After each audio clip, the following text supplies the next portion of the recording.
दिल्ली के deputy CM Manish Sisodia के घर पर छापेमारी जारी है, जिसके चलते मनीष सिसोदिया के घर के बाहर सुरक्षा बढ़ा दी गई है।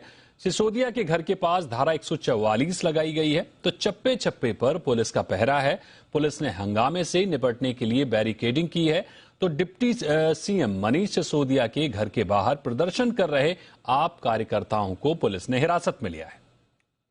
तो वहीं सिसोदिया पर सीबीआई छापे को लेकर केजरीवाल ने केंद्र सरकार पर हमला बोला है। केजरीवाल ने कहा कि न्यूयॉर्क टाइम्स में दिल्ली की शिक्षा पर खबर छपी, सिसोदिया सबसे अच्छे शिक्षा मंत्री हैं। साथ ही केजरीवाल ने कहा कि हमारे नेताओं पर झूठी रेड की गई है। आज मनीष सिसोदिया को दुनिया का सबसे अच्छा शिक्षा मंत्री घोषित किया गया, लेकिन उसके घर सीबीआई पहुंच के रेड मारने के लिए। तो अड़चनें बहुत आएंगी।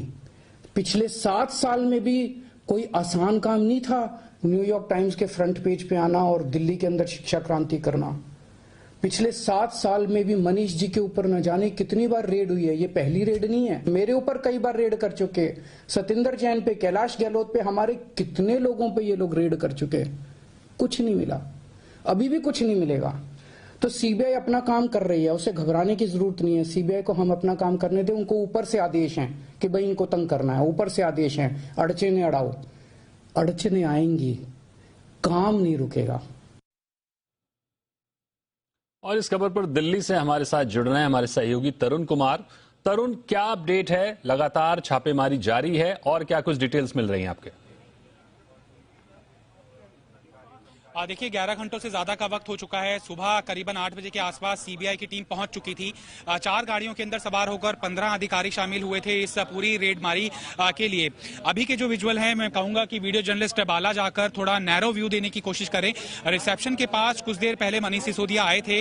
रेड कलर की उन्होंने शर्ट पहनी हुई थी और अपने स्टाफ के साथ और सीबीआई के अधिकारियों के साथ वो बातचीत कर रहे थे। जाहिर तौर पर सीबीआई के अधिकारी कुछ तथ्य तलाशने की कोशिश कर रहे हैं। थोड़ा जूम इन कैमरा करें अगर बालाजी, मेरे कैमरामैन, तो जो रिसेप्शन के पास लगा हुआ एक कंप्यूटर है, वहां पर भी जो सीबीआई के अधिकारी थे वो पहुंचे थे और उन्होंने एक डिवाइस को इंसर्ट किया था।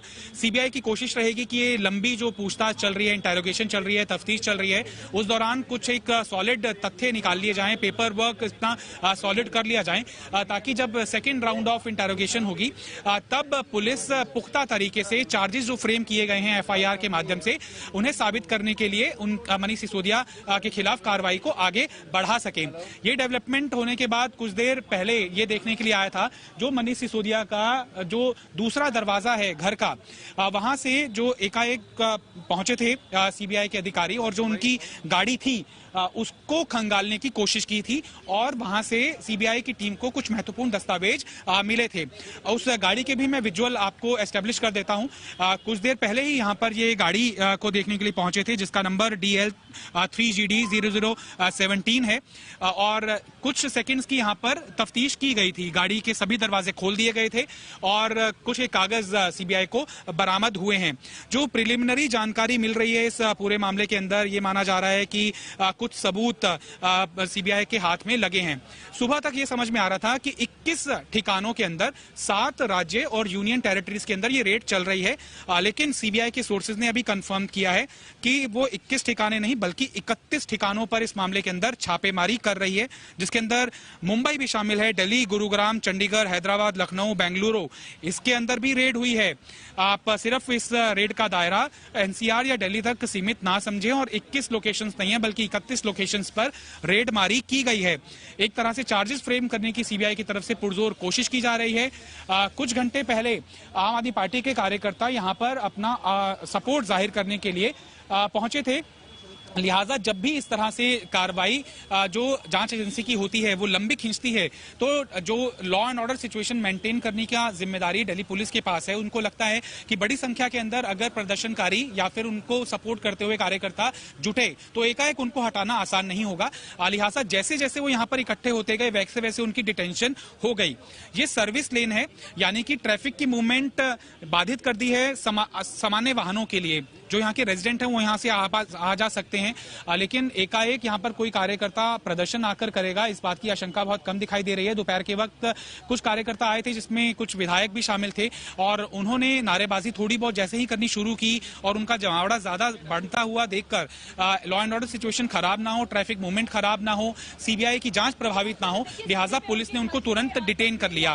उसके बाद की डेवलपमेंट ये सामने आ रही है कि अब सीबीआई की जो टीम है, चूंकि लंबा वक्त हो चुका है इंटेरोगेशन में, तो सवाल खड़े हो रहे हैं कि क्या जांच एजेंसी सीबीआई के अधिकारियों को कुछ ऐसे सॉलिड एविडेंस मिले हैं जिसके आधार पर मनीष सिसोदिया की क्या अरेस्टिंग हो सकती है या नहीं हो सकती है। जैसे जैसे ये फासला बढ़ता जा रहा है, वैसे वैसे आशंका भी बढ़ती जा रही है।